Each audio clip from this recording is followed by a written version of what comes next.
Ms. Potter. Thank you. I want to thank council for this forum and the opportunity to just share my perspective, share the facts as I know them. But I'd like to begin by acknowledging some young men who are here in the audience with us today. By the name of Brandon Potter, Curtis Mathias, and Jeff Vanover. And I'd like to ask them if they would stand, identify themselves. They are Foxtail Fest.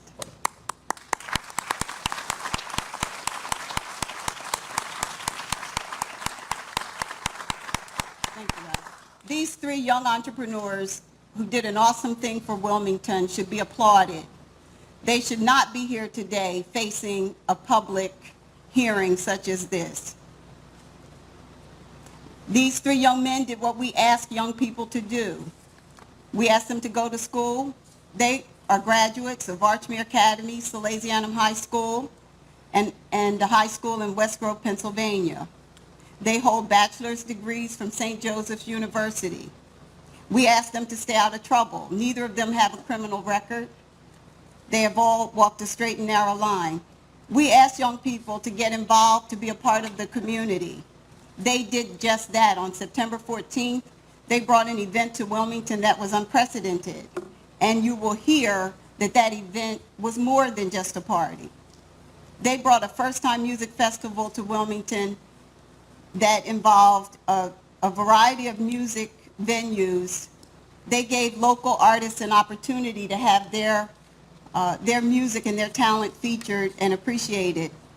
They signed national artists to contract to bring them here.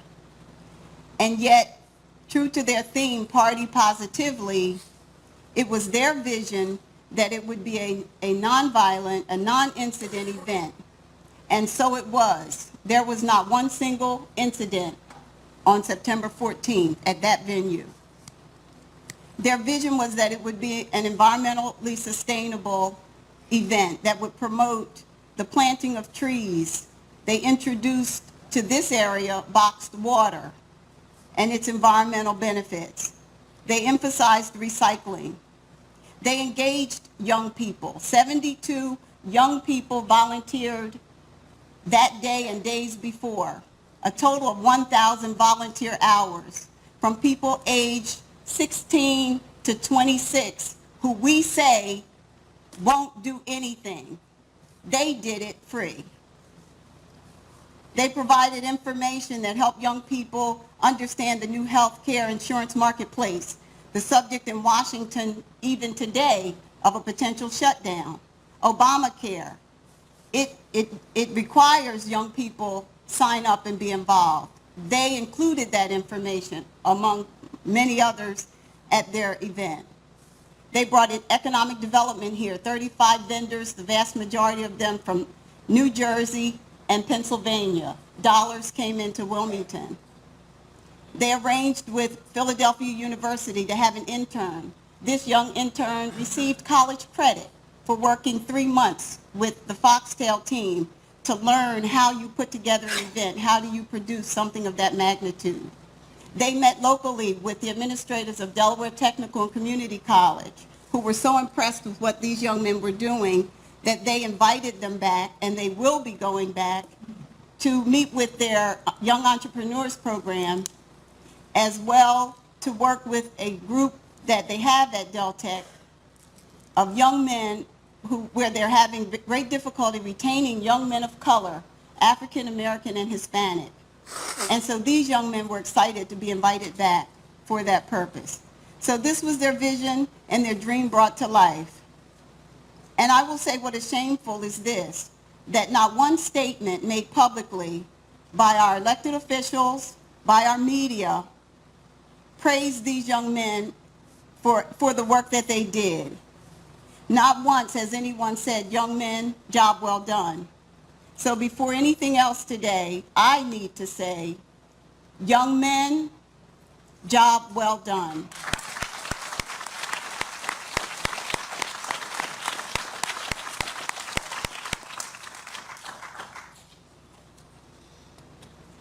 And since I may not get this platform again, I will also say now that, frankly, as adults, as professed leaders of this city, as reporters who ought to be responsible in that endeavor, those who chose to lob hand grenades and create a feeding frenzy that brings us here today with negative accusations and innuendos. As these adults doing these things, we should hang our head in shame, frankly, for putting petty politics above what these young people have done. So stop saying we want young people to get involved. We need them to step up. We need them to do positive things. If this is how we will treat them, just don't even say the words. And now that said, I guess I would like to say at the outset, President Gregory, as I indicated and to council in a statement that I issued to you, some degree of concern that I have with the, not so much the format of this forum, but with the lack of some of those individuals who are not included among those who have been invited to speak. I provided a list of names of people who I feel who have had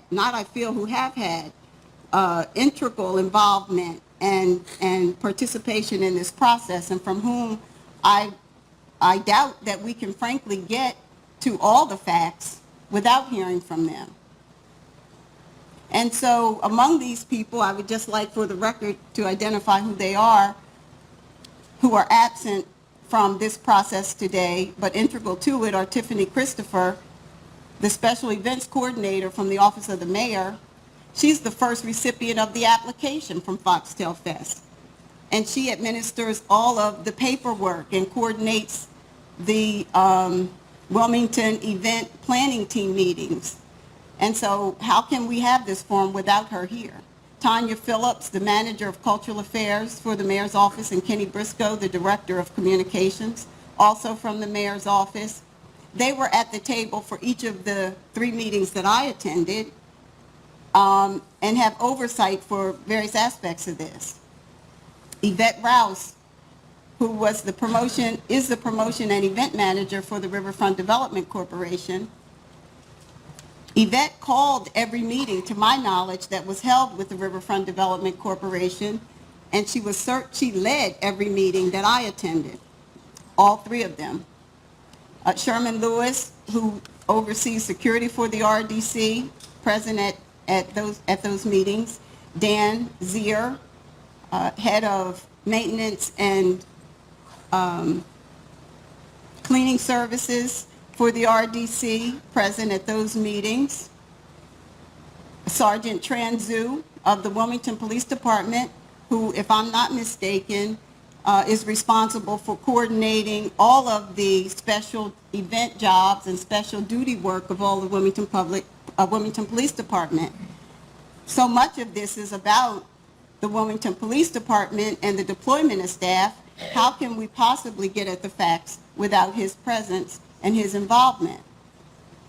Councilman Bud Friel, having had some involvement and interaction with the venue where their after party was planned to be held, I wonder why there isn't an opportunity to hear from Mr. Friel.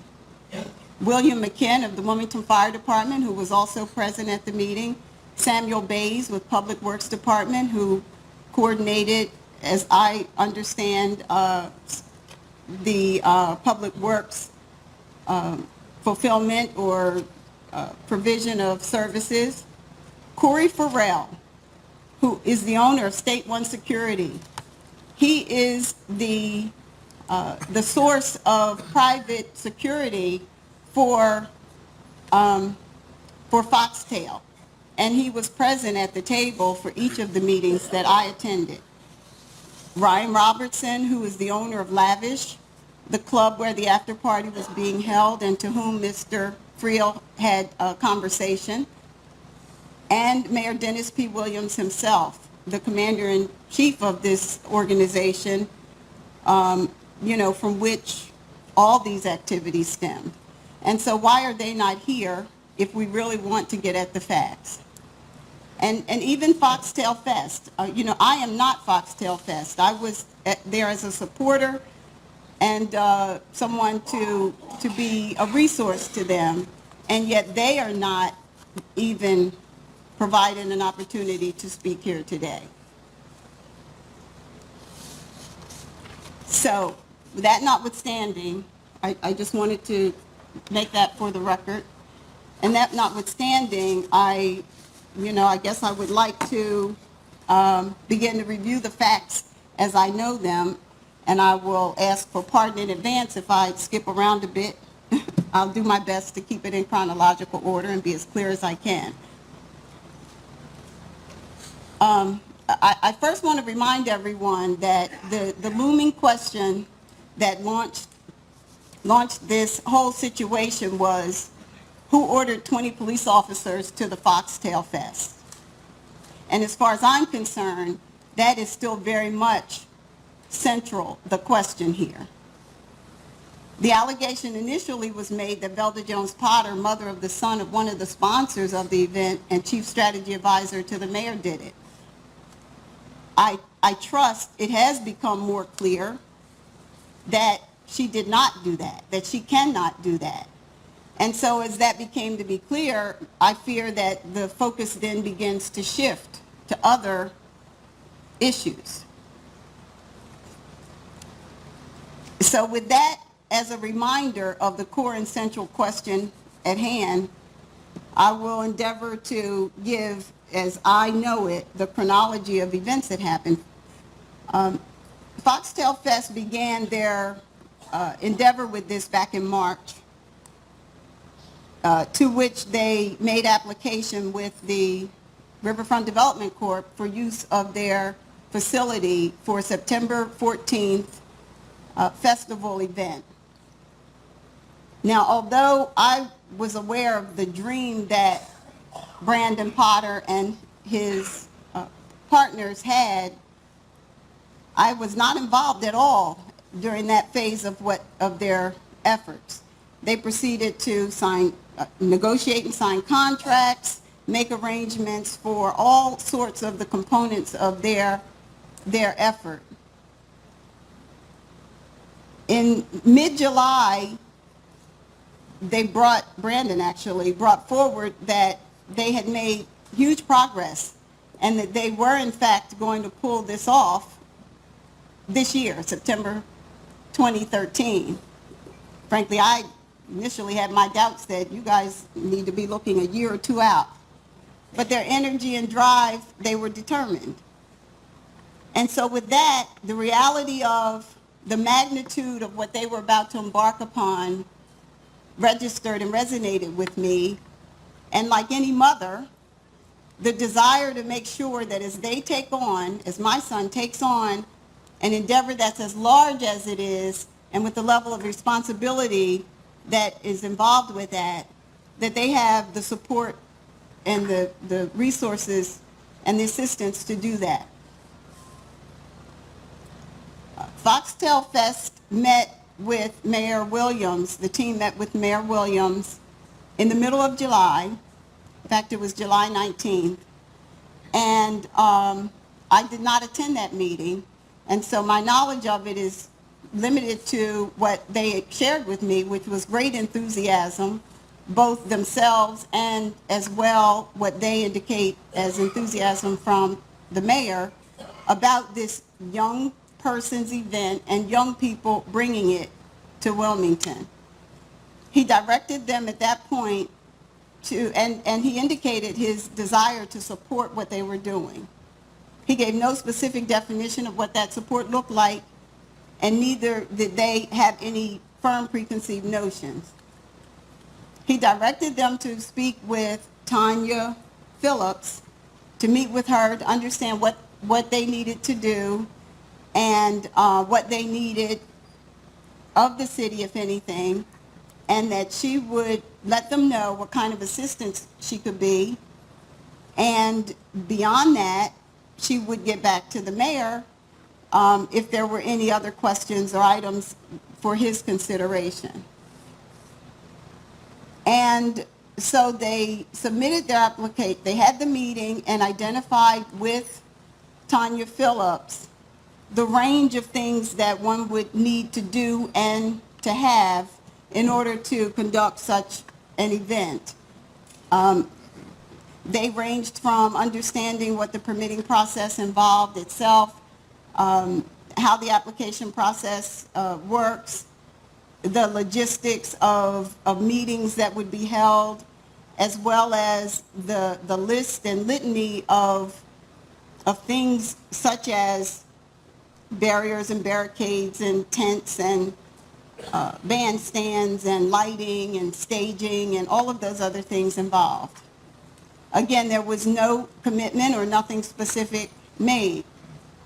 There was an understanding that support with getting the message out was not unreasonable and something that the city was very willing to do.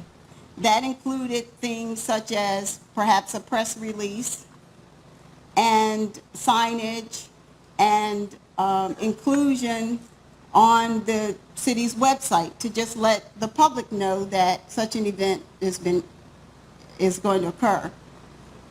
And it was their understanding that this was not uncustomary. In fact, it's common even for events that are private as they promote economic development for the city. When the application was submitted, one of the first things that was said is how huge the number of events that are occurring on that particular weekend were. And that with this record number of events being held on the weekend of September 14th, it was stated right at the outset that we're going to have a problem getting police. They explained that, again, this is one of those things I want clarification. Okay. Who's the who that said that, if you recall? Tanya Phillips specifically, and Tiffany Christopher. Thank you. And in addition, well, I'll just leave it at that. And so it was acknowledged at the outset that that's a very tough time of the year with police officers. It's the end of the summer season.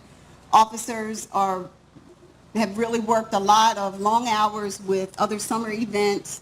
They're trying to get vacation time in. That coupled with the large number of events that were being held on that weekend, it was stated right up front that was known to be a potential difficulty. I will make footnote here that although that was stated, down the stretch as meetings were held and discussions were being held about coverage, it was apparent that was known and stated, but it seemed nothing had been done to prepare for such. Among the events that were held that day are the Hispanic Festival, A Taste of the Riverfront, a home show at the Chase Center, Foxtail Fest, all of those at the riverfront, and at the Brandywine River, a sickle cell walk as well.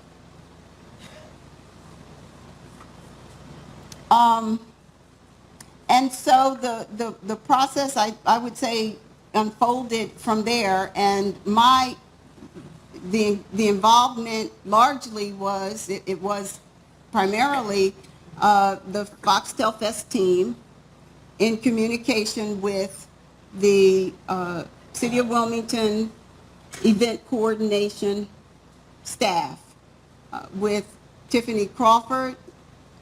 Am I saying her name right still? Christopher. Tiffany Crawford must be an actress or something, I don't know. Tiffany Christopher and Tanya Phillips, primarily.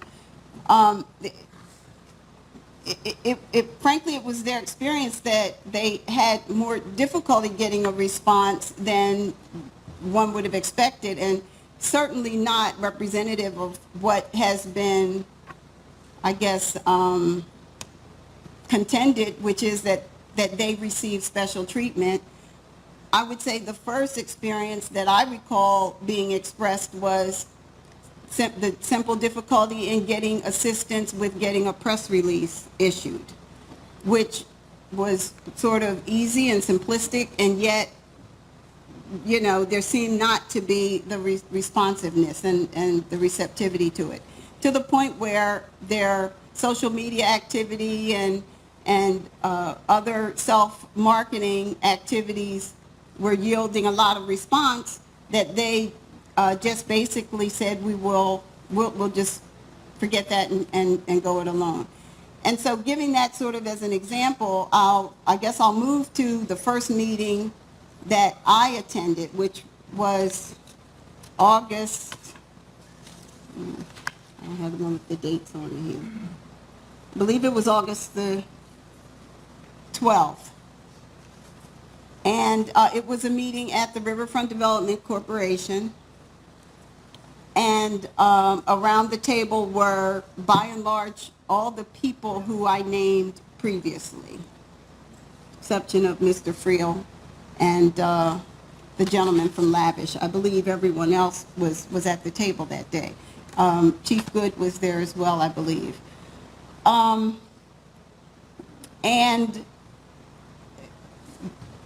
recognizing that this was an event that my son was involved with, I made every effort to try to be very transparent and clear.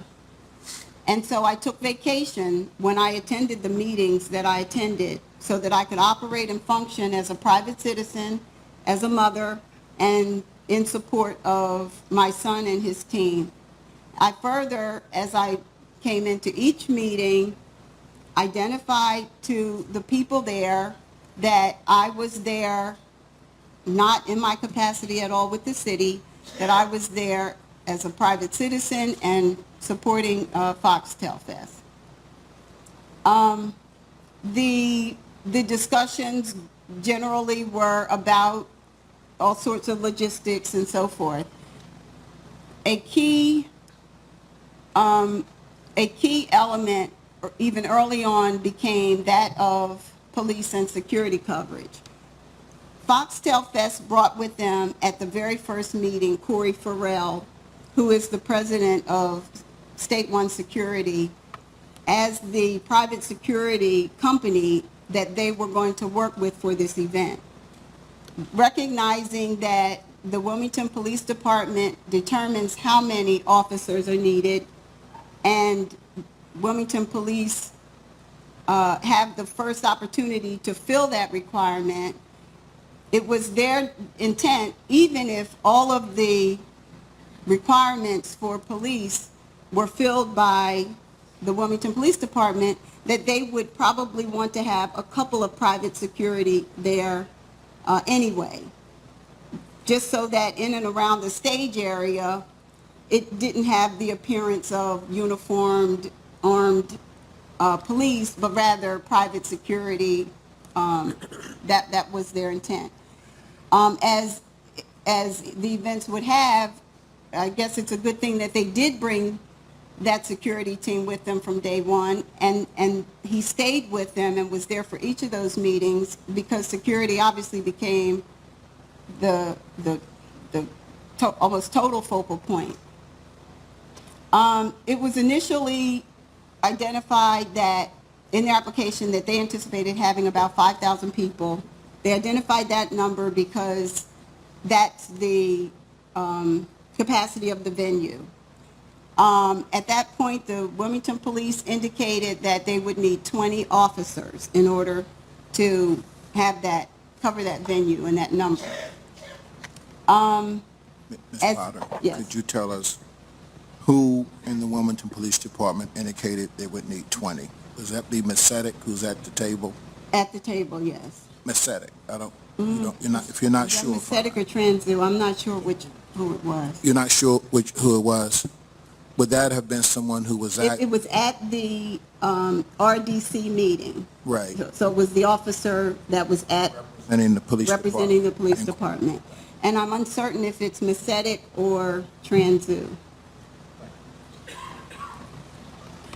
And so as the week or two beyond that passed, it became more and more clear that the number of ticket sales, online ticket sales, was not trending toward 5,000 attendance.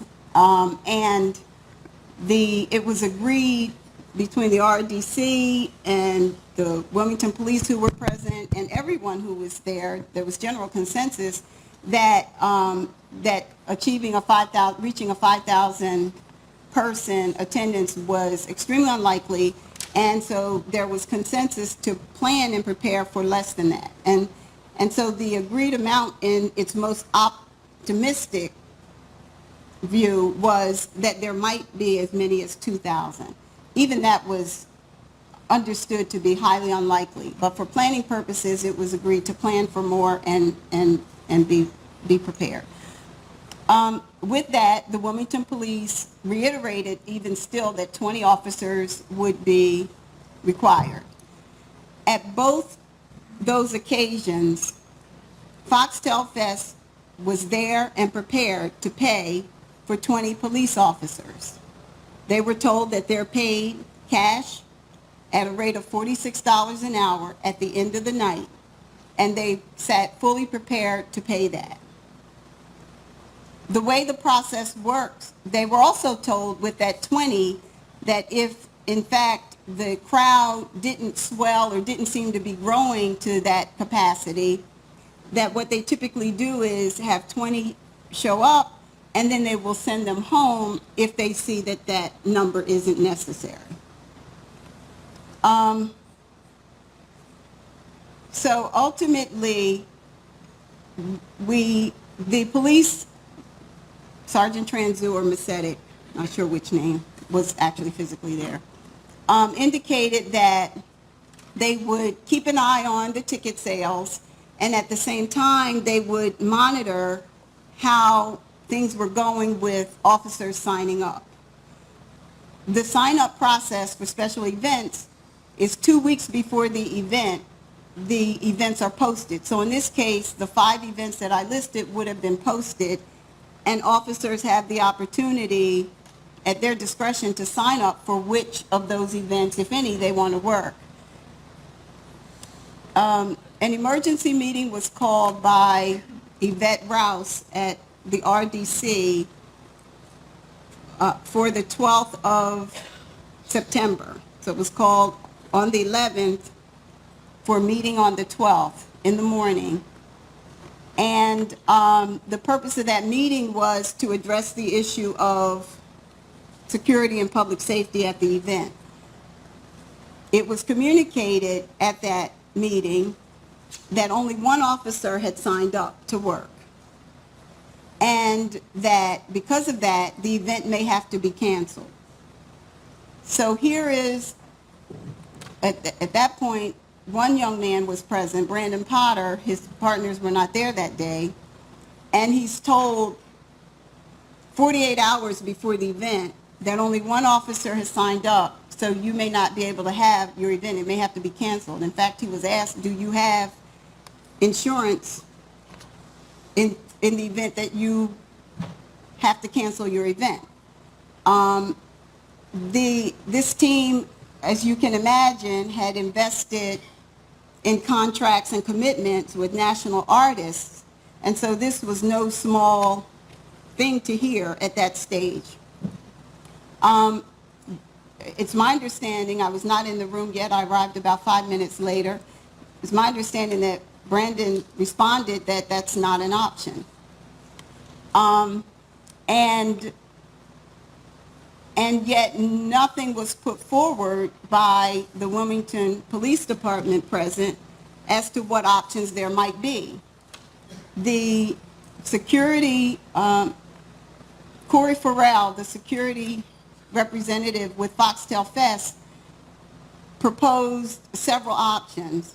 The first was, what if Foxtel hires some of the private security as armed private security guards? And the response from the Wilmington Police Department representative was, no, that's not acceptable. He further put forth the option to consider reaching out to Newcastle County Police, to Capitol Police, and even to state police. And the response was, well, no, the unions wouldn't really like that. And so there was no response, nothing offered in terms of a solution other than one officer signed up and therefore you may not have your event. I reminded them that the city code permits, in fact, it more than permits, it holds the individual holding the event responsible to provide their own security in the event that the Wilmington Police Department is unable to fulfill that. And yet at that point in time, they were being denied the opportunity to move forward with private security, 20 private security private security guards that they had sitting at the table, ready to work, that Foxtail Fest would have paid, and they were not permitted to move forward with that. And so at that point,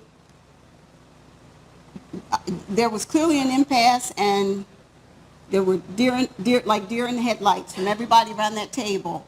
And the only people who were at risk, had anything at risk there, was Foxtail Fest. Put it in context, if I could. That would have been the morning of September 12th? Yes, Thursday, September 12th. No. The That's 12th or Thursday? Tuesday. No, Thursday. Thursday, September 12th? That's right. Yes. Thank you. That's correct. So, as I had, coming into that meeting, as I had with each of the 3 meetings that I attended, I identified myself as a private citizen there with Foxtail Fest, not in my capacity with the city of Wilmington, and I picked up the phone and I called the office of the mayor, as a private citizen has the right to do and does often, and I asked to be patched into the mayor. I spoke to the mayor and I indicated to him that there seems to be a real problem here with providing coverage in and around the riverfront. I'm going to harken back to what I said earlier, and that is a lot of the discussion was not just around Foxtail Fest and the challenge with services and coverage at Foxtail Fest. Although the one officer signing up was only problematic for Foxtail Fest, but there was seemingly a concern and an issue about the totality of activity that was going to be taking place in and around the riverfront, and the need to be sure that there was adequate coverage and protection there as well. So the mayor's response was that the police chief would need to meet that afternoon and determine what needed to be done to provide coverage. That afternoon at about 2:30 or 3:30, there was a meeting. Ms. Potter, Yes. Maybe I missed something. Okay. I thought there was a meeting on Tuesday in the morning and another one in the afternoon, and then there's another meeting on the 12th, that Thursday. There was a meeting on the 12th in the morning and in the afternoon. Okay. But your statement just now went to the 12th, which would be Thursday, or did it go to Tuesday, the 10th? That's the reason I the interrupted 12th. earlier. So you finished with the 12th, you're going back to the 10th? No. This is all the 12th. All the 12th, okay. So the emergency meeting was in the afternoon of the 12th? The emergency meeting was in the morning of the 12th, and it was called by Yvette Rouse with the RDC. Mm-hmm. Thank you. Okay. And that led to a meeting later that day, the afternoon of the 12th, to try to understand what the requirement was going to be for Foxtail Fest with regard to security. The chief of police was in Dover, and so in her place, attending the meeting were Inspector Ayala and Inspector Cummings, as well as, and I should know them, but either Sergeant Tranzu or Misetic, I'm not sure which one. And Charlotte Barnes and John Metlusky, both from the mayor's office. And I attended, again, and identifying myself as there for Foxtail Fest. Frankly, it's the first thing I said. And at that point, I wanted to know one thing on their behalf: what do they need to do? What do they need to provide in the way of security? That was the only question, because at that point, if that didn't get resolved, everything, was at stake with regard to the event. And so the discussion ensued from there, and it was first bringing John Metlusky up to speed, as he had not been involved at all until that point, to my knowledge. And then secondly, there was some discussion about the difficulty historically in getting some events signed up. Inspector Ayala shared some history with Hispanic Festival, with that having been a problem at its inception, and his having been able during those days to corral, some of the other officers and get them to work. But over I believe he said 10 years, they've come to know the event, and clearly there was not any difficulty with getting what I understand to be 15 officers sign up for that event.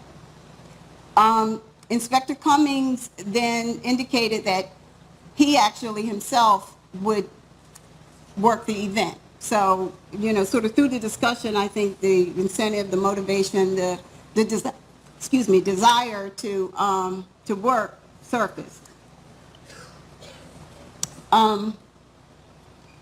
Inspector Ayala then identified that, I think I'll work the event as well.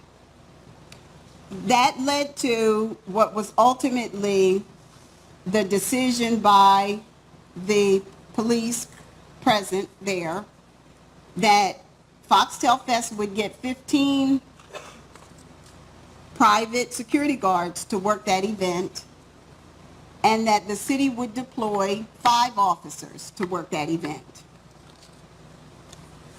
And as the process for how officers are deployed, how they sign up, was described to me, it's my understanding that when they sign up for private events, they are working for that private event, that individual or that organization. They are paid directly by them, and that's who they're working for.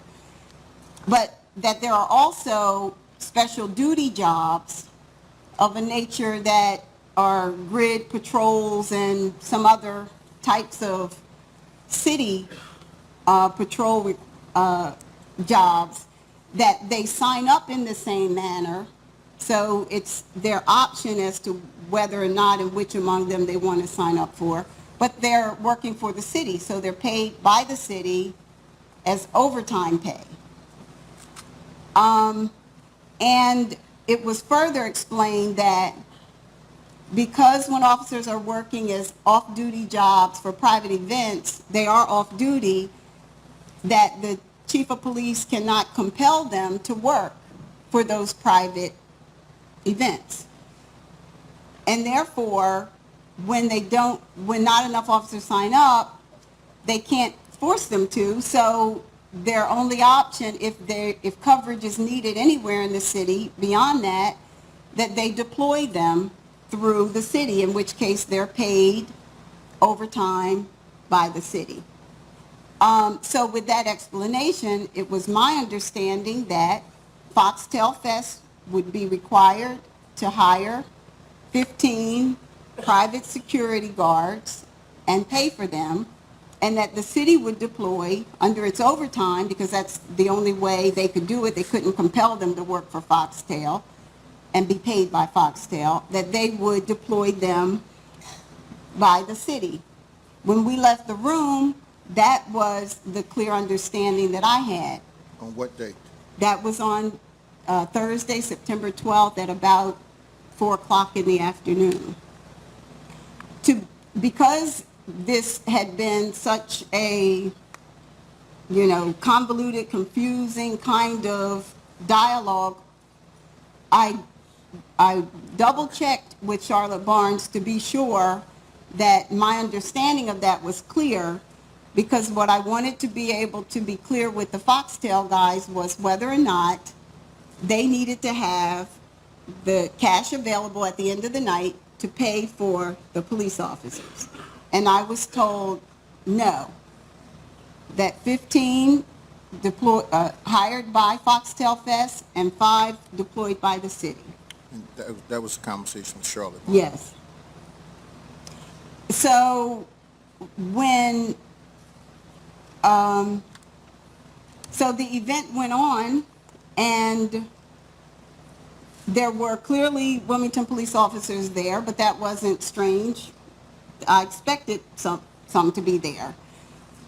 It wasn't until Monday morning when there was an article in the paper that identified 20 officers were at Foxtel Fest that I knew 20 officers were at Foxtel Fest. That was as much a surprise to me as to anyone else. I queried Inspector Cummings, how did 20 officers get there? Well, first of all, I expected to see some kind of a retraction or correction in the paper, because I couldn't imagine that 20 officers were actually deployed to Foxtel Fest. And then I think it was Tuesday, not seeing anything, any clarification, and in fact seeing a more definitive statement, I contacted Inspector Cummings to try and understand how is that. And though my conversation with him was very brief and it was interrupted by another phone call, as he was explaining, it seemed to me that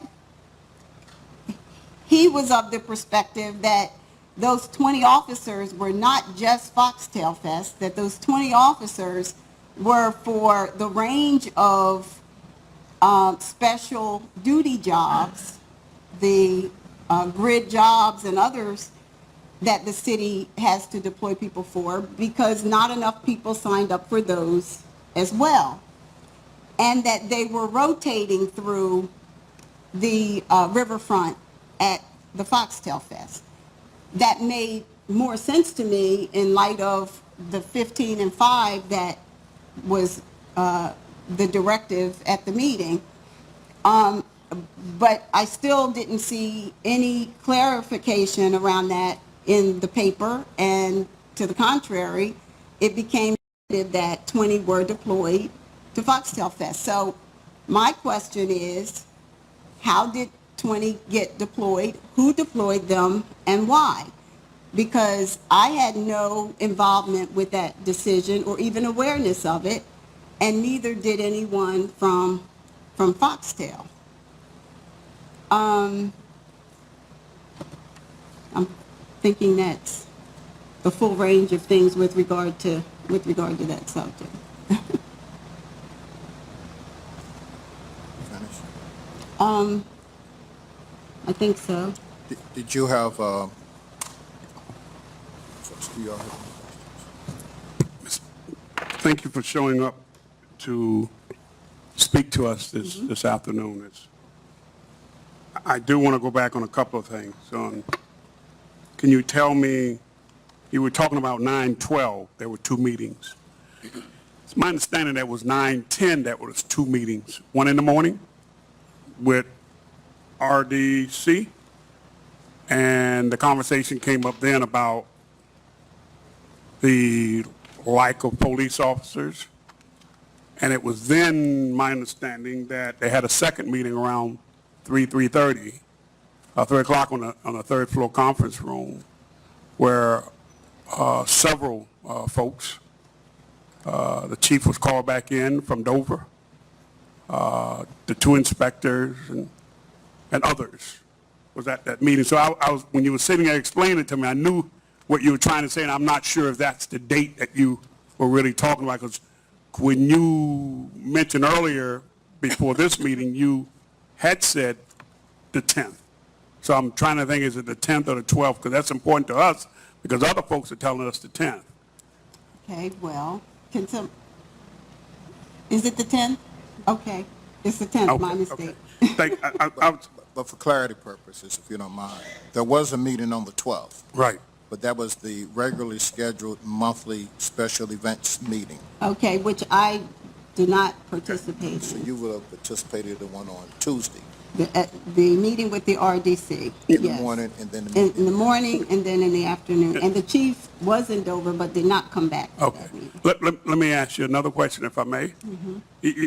You said that when the discussion about the one police officer only signed up for the extra job, someone, I believe your son, which rightfully asked about other agencies. It was actually the security guard asked Okay. about other agencies. You mentioned that they asked about the county and they asked about the state coming in, hiring them for extra jobs. Who in that room said that because of the union's agreements that they wouldn't come in the city? If they come in any other time, who said that? Well, If I may ask. it's Transu or Macetic, and I apologize that I don't know. It was that same individual who was there Okay. that morning and then that afternoon. Okay. I just wanted to clear that up, and you've helped me because I got confused with the 10th and the 12th. And then I wanted to clear it up about who I'll ask that individual when they come, who told you they couldn't do that and why. Thank you, Ms. Potter. Okay, thank you. I just had one thing I wanted to get clarified. In the afternoon meeting on September 10th, I think you said when you left the meeting, it was your understanding that private security would provide 15 officers, and the Wilmington Police Department would supply 5. But did you also say that it was your understanding that that your son did not have to have cash ready that day to pay those 5?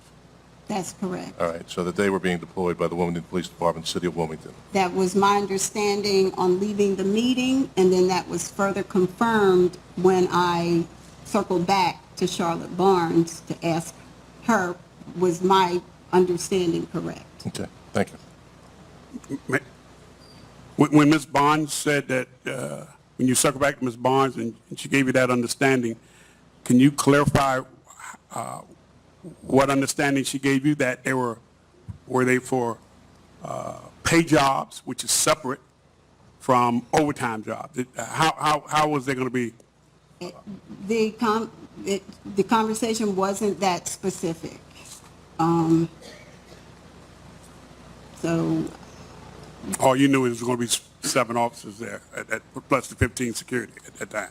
five Five. plus the 15. Okay. All right. And, right. Let me get clarification. Foxtel was a for-profit event that weekend, is that correct? Yes. And the David, you Hispanic, go on your, yeah, talk loud. and the Hispanic, Foxtel was a private event that evening, is that correct? Yes. The Hispanic function was nonprofit, and the Tastes of the Town was nonprofit, and Sickle Cell was nonprofit. So in those 4 events, Foxtel was the only for-profit venture, is that correct? Well, I'm not totally aware of the other statuses, but Okay. Foxtel Get the mic. Was was for-profit? for-profit. Okay. Did you have any contact or any conversation with anyone in Parks and Rec which resulted in the 4-foot fence being delivered and moved off-site? No. In fact, again, I think it was Saturday morning when I arrived at the venue and all the fencing was in place. The Foxtel guys were a bit concerned that the fencing down and around Rosa Parks Drive in particular was only 4 feet high, not 6 feet high. Because apparently they had ordered 6 feet fencing from the fencing company from which they bought all of their fencing. So it was their and my expectation at that moment that all the fencing had been provided by their fencing company. But then one of the gentlemen said, I don't know if it was Jeff or Kurt, said, well, that came from the city. And it looked different. The rest of the fencing was bright silver color, and that fencing was more of a rust tone and had flat legs on them. And so I wasn't sure how it got there or why it got there, but the fact that it only blocked the street closures, it was not, that fencing wasn't installed anywhere else, led me to conclude that that was part of the blocking of the streets that the police department does. Because it was clear that the police would block the streets. There had been discussions about the fact that which streets would be blocked off, that the police would block them off, what time they would block them off. And so the fencing and the barricades at those locations, my assumption was that when the police block off the streets, that it's unlikely that the police bring the fencing and the barricades to do that. I'm assuming Public Works brings that for the purpose of blocking off the The street. fencing that you just described, was any of it in and about the stage where the performers were? Not that I'm aware of, but I can't say that I, noted or noticed that. But your thinking is that it was for traffic control purposes? Yes. Entry, and as opposed to other fencing that may have... That was the only place that I observed it. That's not to say that it wasn't other places, but that was the place that I observed it. And knowing that Foxtail had their own fencing company who provided not only their fencing, but all of their tents, and given that that was the only, those two locations at Rosa Parks Drive and at the other street closure off of, is it South Market Street? So that, my assumption was, okay, that was put there by the city as part of their ability to block the streets. Do you know how the fire company's staff was there? How did they come to be there? I don't know specifically, other than I'm going to think it was maybe the second meeting at the RDC. That day, in the afternoon? No. Or you're going back in time? I'm going back in time. I believe it was the second meeting of at the RDC, where, again, the discussion was around the full range of events that were happening in and around the riverfront on that day. And even when it came to, at that point, the understanding that public safety was just going to be problematic, there was discussion about even the traffic officers needing to control, not just for Foxtail, but for the magnitude and the volume of activity that was going to be in and around that area. And so, if I'm recalling correctly, out of that discussion, it was also, I think Chief Good suggested and offered up that the EMS service would be able to cover around the riverfront area as well. I'm not any more specific than that. I can't be any more specific than that in terms of what I recall. What about Public Works? They're told 5 persons from Public Works was down there. How did they get there? Well, I will say that I thought initially that a phone call that I made to Cleon Cawley might have prompted that. That's what I thought initially, though not intended. I think it was Friday. It was like right at the height of all the activity and the rush of getting last minute logistics. And Friday night, I think it was, Brandon called and said, what about the dumpsters?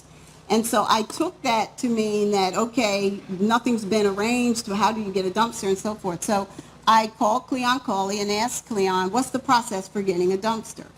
Now, unlike I customarily have when I tried to enter into, definitely into a meeting and as much as possible in conversation, indicating that, you know, I'm not asking for this as a city employee, et cetera, et cetera. In the haste of the conversation, I didn't say that. And so I thought that that may have been what prompted, one, the equipment to be there, but frankly, I have no idea how the people came to be there, because in that conversation, I never inquired or said anything about people, cleanup, resources, et cetera. It was only dumpster. But as I reviewed emails and correspondence over the last several days, what I noted was, and from conversations subsequently with Brandon, what I noted was that there had been an earlier commitment or conversation from the city. I believe Sam Bays initiated a call to Brandon indicating that the recycle bins, the trash cans, and the dumpsters would be there. Now, when I asked Brandon, did you ask for specifically for any of that, he indicated no.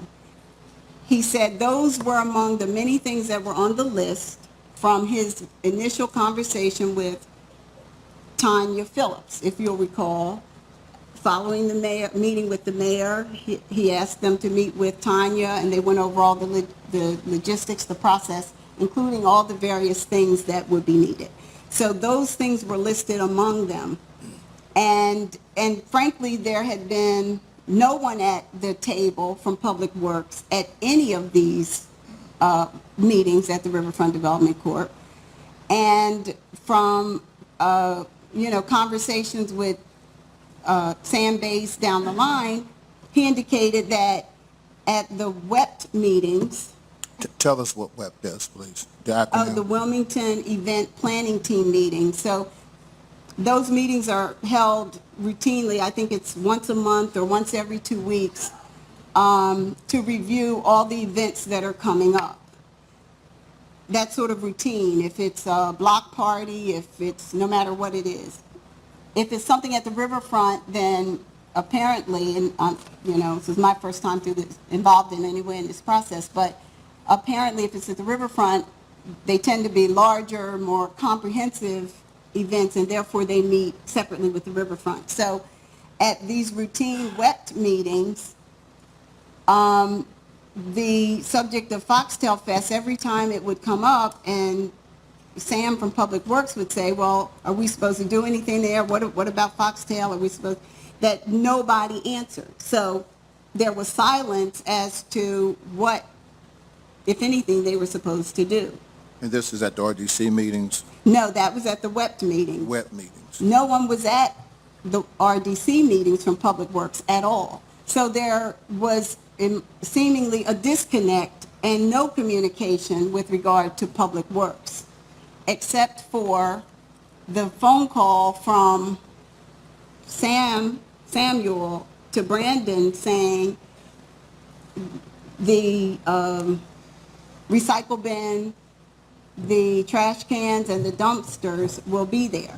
Was that before or after you made your call to? Well, that was before. I wasn't aware of that, which is why I initially thought my call to Cleon may have, although unintended, may have prompted them to come.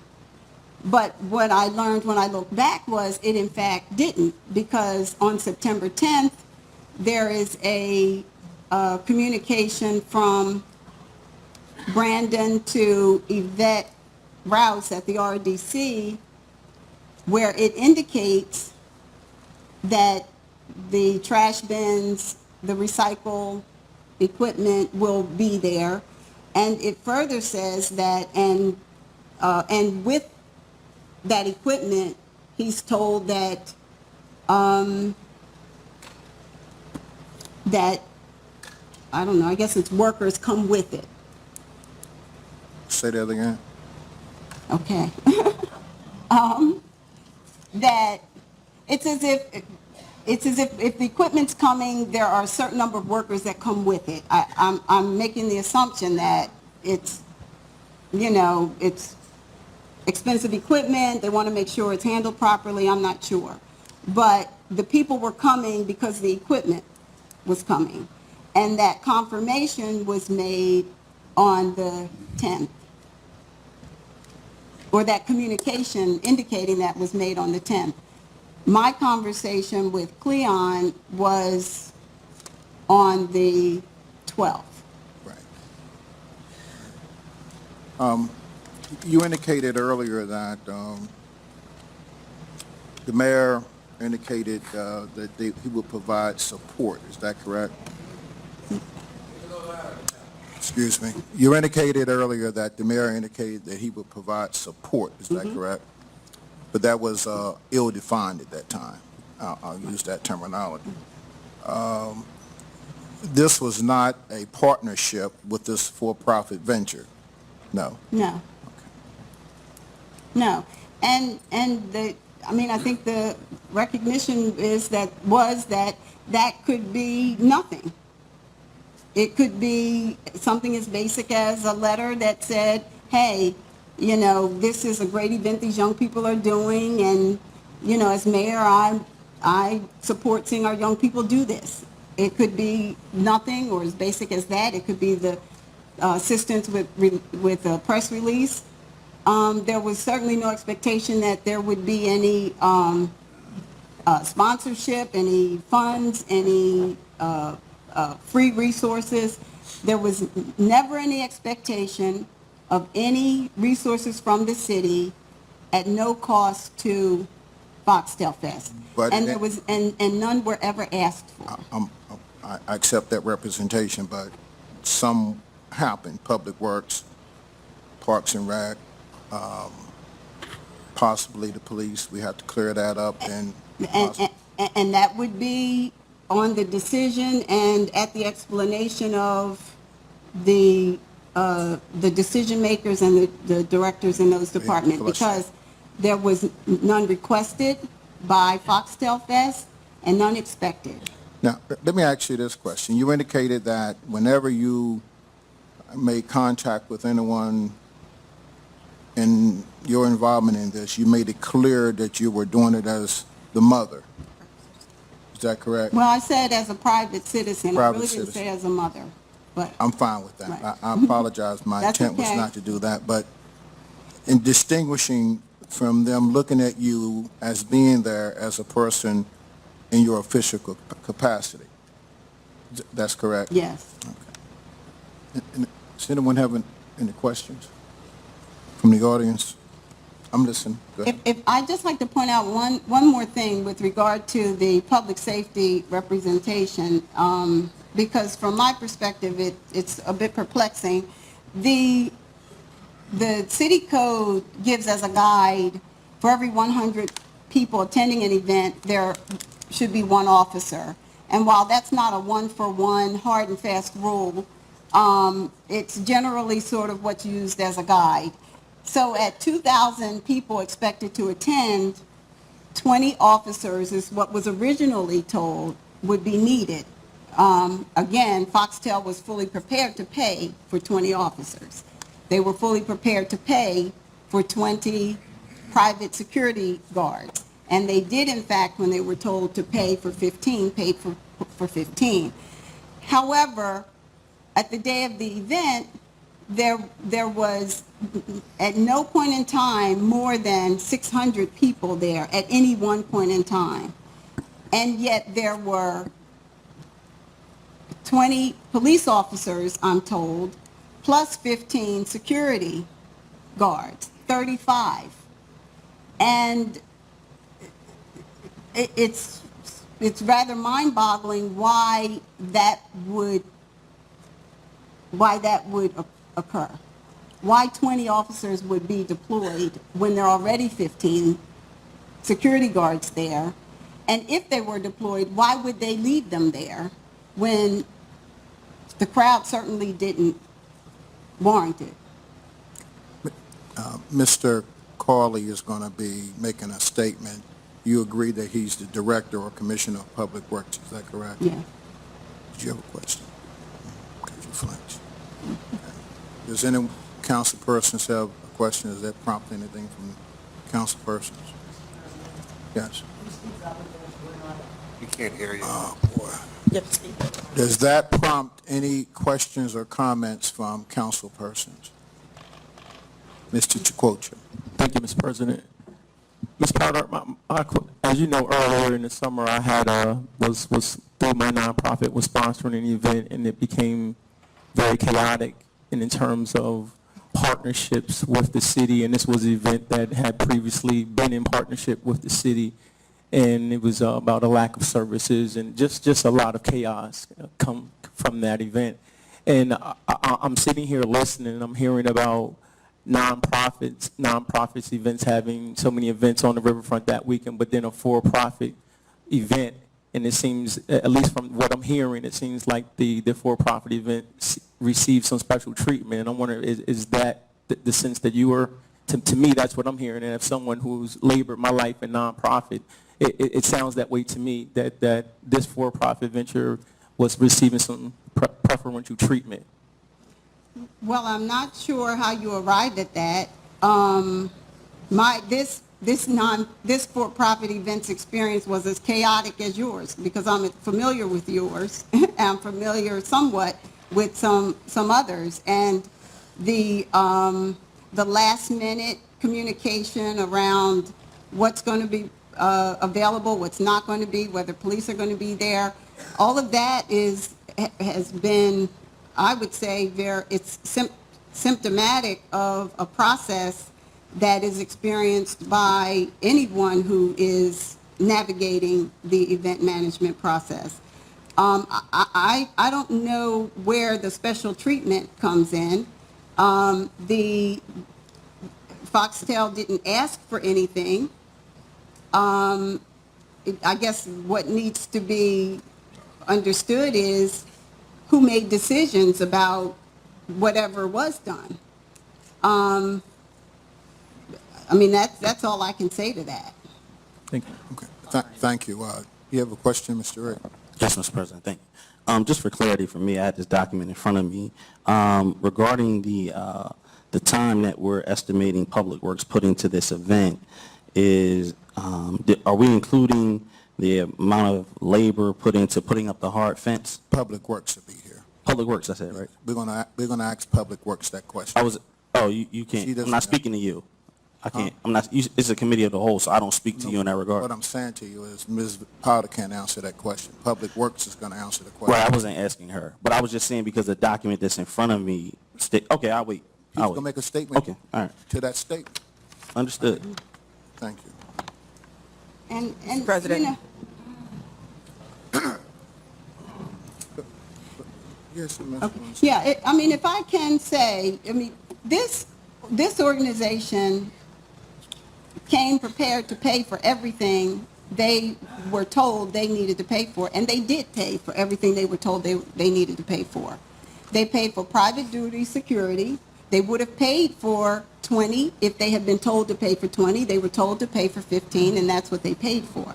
They paid the Riverfront Development Corporation $1,000 to clean to do maintenance and cleaning of their facility. There were 3 workers provided from the Riverfront Development Corporation plus a supervisor who cleaned up that day. In addition, one of their sponsors, a company by the name of Tempo, provided 9 people who cleaned up, all in red shirts, pulling trash that day. So Public Works people were not needed that day. They were not asked for, and they were not needed. They paid for their cleanup. They were given a bill for $390 from the city for all the fees, permits that were required, and they paid $390 for those. One firefighter approached them at the end of the night and said that he was to be paid, I believe it was $92 for whatever fire service, inspection, whatever that level of support was, and that individual was paid. So you know, I guess it's a bit disturbing to think that there's some sense that services were in effect imposed upon Foxtail, not asked for, but imposed upon, and then they're going to be ridiculed that they were imposed upon them, and then even asked to pay for them. That's, Who would have imposed the services on them? well, the suggestion, I guess I'm just going by this document that has costs calculated, and then the statement that was in the description of what this meeting was going to, how this meeting was going to be held, that asked the question, when will Foxtail repay the city, with an inference that there's something owed to the city. Well, for some reason, the police, fire department, public works, and Parks and Rec felt compelled to provide supports for Foxtail, a for-profit venture. Excuse me. Yeah. For some reason, the police, public works, fire, and Parks and Rec felt compelled to provide supportive services for Foxtail. I'm going to accept that this time that's the result of a disconnect Okay. somewhere. Well, if at all, it certainly must be the part of a disconnect, but I guess I'm wondering, how's that conclusion drawn yet?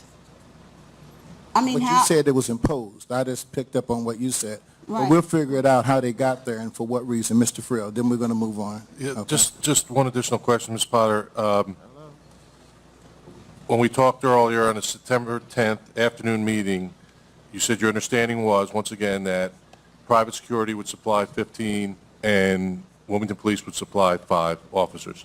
Yes. Was it your understanding when you left that meeting that Foxtail would pay for those 5 officers? No, There it was a- not. It was not discussed? It just wasn't clear, or? What was discussed was the fact that was the process that that the chief of police could not compel people, the officers, to work private duty. So they couldn't compel those officers to work for Foxtail. They couldn't be made to do that. They're off duty, they can't be forced to work. And it's under that scenario that Foxtail pays them directly because they work directly for Foxtail. So what was said is the only way they can have people work, and they're the ones who wanted 5 WPD, who imposed that requirement, and that the only way officers could be compelled to work is if they are deployed by the city, by the Wilmington Police Department, in which case they work for the city of Wilmington and are paid by the city of Wilmington, and the method, as it was described, was they're paid overtime. And there was no So, discussion about being Foxtail reimbursing the city for that cost or anything? absolutely not. In fact, as I stated twice earlier, I followed up with Charlotte Barnes to make sure that my understanding of that was clear. Had she said at that time that, yes, the city will deploy them and invoice Foxtail Fest would have been prepared to do that. That was not stated as such. Thank you. And, you know, why it wasn't, I can't say, but it was not. Ms. Shabazz. Yes, thank you. Mr. President, I just don't want to be overlooked again. Oh, I'm sorry.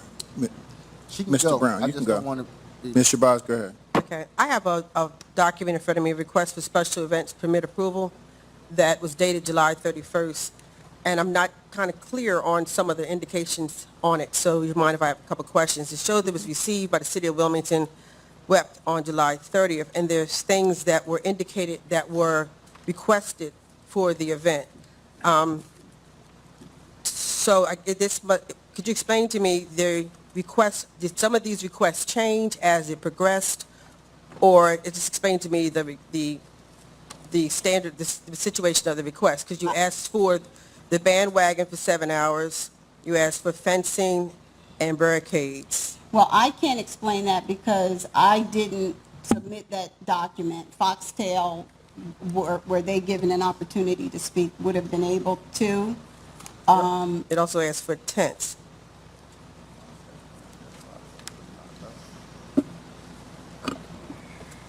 So that you know, Tiffany Christopher will be speaking Okay, this year. okay.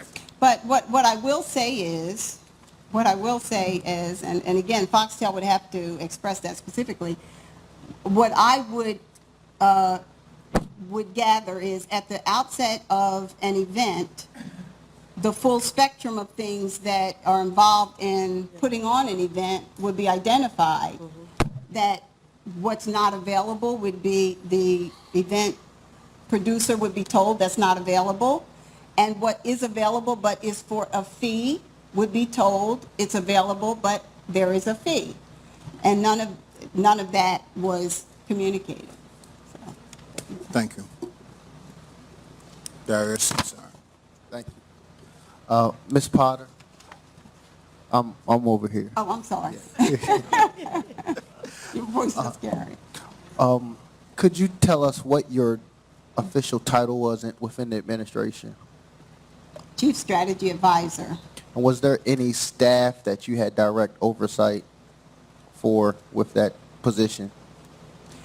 Well, I had responsibility for the strategic initiatives of the city, the workforce development, neighborhood development, the education initiative, the communications functions were coordinated through my leadership, and the cultural affairs area was coordinated through that. Approximately how many staff would that entail? A roundabout number.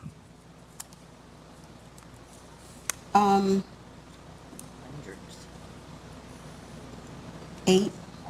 80? Eight. 8? Okay. Thank you. Did the various department heads answer to you or Mr. McLusky or Ms. Barnes? The various department They heads. answer to Mr. Mitlusky. Mr. McLusky.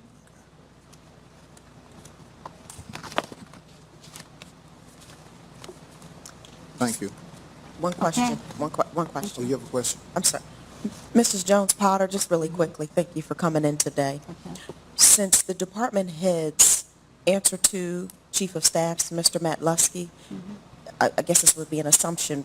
Would it be the assumption that he is the one that made the call for these various departments, since none of those departments that you mentioned report to you, ma'am? I don't know. I don't know. Okay, thank you. President? But if I can, in closing, though, say that as I started. Mr. President, Okay, sorry. Yeah. Yeah, as I started this, I have a question. Go ahead. Thank you. Go ahead. Ask your question, please. Thank you, sir. Ms. Potter, you had said that the department heads reported to Mr. McLusky. Who did you report to? I report to the mayor. And solely the mayor? Pardon me? Solely the mayor? Yes. Thank you. Ms. Mr. Potter, can we President. stay with our format and have you do your closing at the conclusion of the hearing? Okay. You'll be the fourth. Mr. President, I just have one question. Yes. That I need to get straight. Ms. Potter, when you said 8, did you say 8 departments or 8 Individuals, employees? he asked them. That in the entire city of Wilmington, you're saying that only 8 people, He said direct reports, I'm sorry? direct reports. Okay, thank you. Thank you, if you would, please.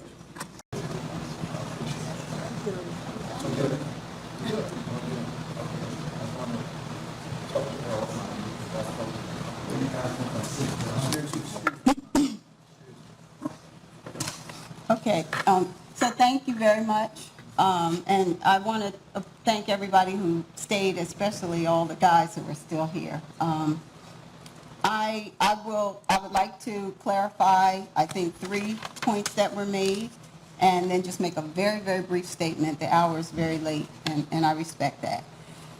With regard to a comment that Ms. Tiffany Christopher made in indicating that I told her that the police were approved, I had no conversation with her at any time about the police at all, and therefore I did not tell her that they were approved for coverage.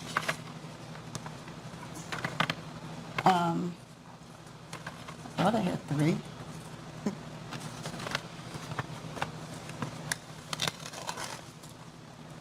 Actually, two. With regard to Mr. Cleon Cawley's statements, what was reflected in his text is accurate. My request to him was to get information about the process for getting dumpsters, specifically and exclusively dumpsters.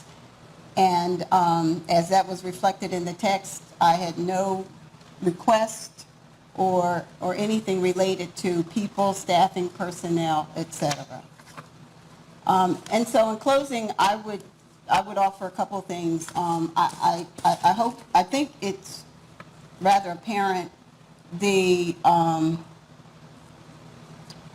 I'll say complexity, though complexity doesn't necessarily equate to convolution, but in this case, the convoluted nature of this process.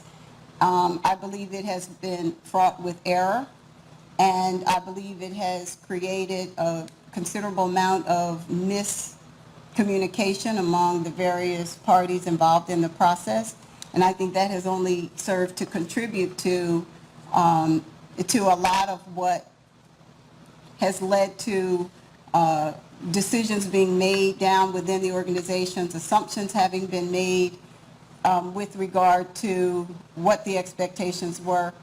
What I can say unequivocally is that Foxtail Fest did everything required of them by the city and the Riverfront Development Corporation. Foxtail Fest met all of its financial obligations, and no money are owed to the city of Wilmington. That Foxtail Fest did not request any special treatment or free services. That Foxtail Fest stood prepared to pay for anything that they had been informed, and did pay for any and everything that they were informed that they were obligated to pay. The Wilmington Police Department informed Foxtail Fest that they were required to hire 15 private security guards, and Foxtail Fest did in fact pay for security coverage at their event. That any police officers deployed to the Foxtail Fest beyond those 15 were done purely at the discretion and the decision of the city, and without knowledge or obligation of Foxtail Fest. That further, Foxtail Fest paid for maintenance and cleanup. It paid for all permits and fees as requested by the city and by the RDC. Further, I trust it is evident, as is the case and is the fact, that I, Velda Jones Potter, did not authorize or otherwise request special services for Foxtail Fest.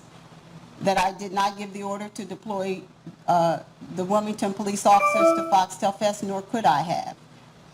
Nor did I make or direct any decision related to the deployment of other city services to Foxtail Fest. And so with that, I will say thank you, and Thank all you. good night. Thank you. You have 13 folk on city council, and I can tell you that no one was, there was a lot of reluctance to be here.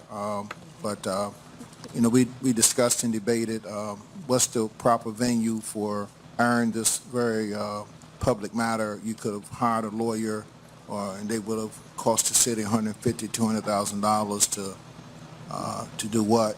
We could have done nothing. We could have relied on the mayor's investigation. But I think that you hired us to be legislators, and to we have a legislative responsibility. This is what we were supposed to do. So we've done our best. We try to be fair and open. I think we've done that.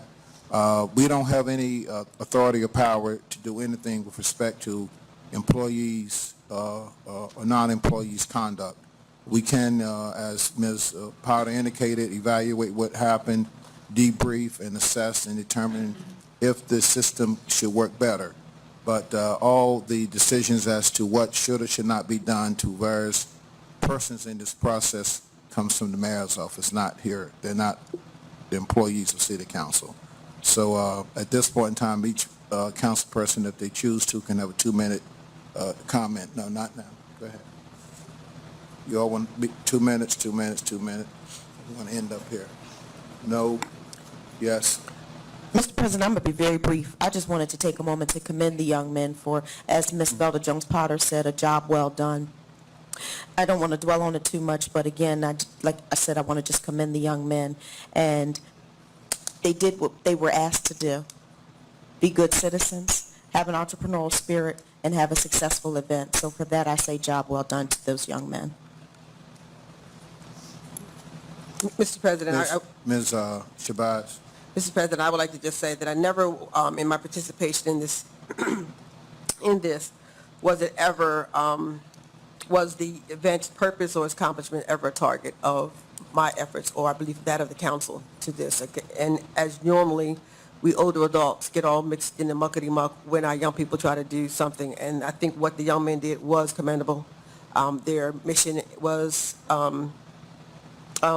that to be forthright and to bring something that never been brought to the city again. I pray that once we get past this, that they do continue to do the kind of production and the kind of economic and environmental initiatives that they do, because we do need those type of individuals to be examples of what young people can do and show that our young people can come together in a civilized and in a peaceful manner and have fun, express themselves through their creative art of hip-hop, and become resourceful entrepreneurs. Thank you. Mr. Congo? Yes, thank you, Mr. President. Like you mentioned earlier, we on council don't have any real authority to take anything, after this meeting, to do anything after this meeting. But I think there is a lot of uncertainty and a lot of cloudiness around the policies that we have as a city regarding police or fire and just how things happen regarding special events. I do think that we have a responsibility to try to clear those things up for our citizens. Thank you very much.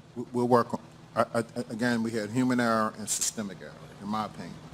And we'll work on what we can work on. We'll work on what we can work on.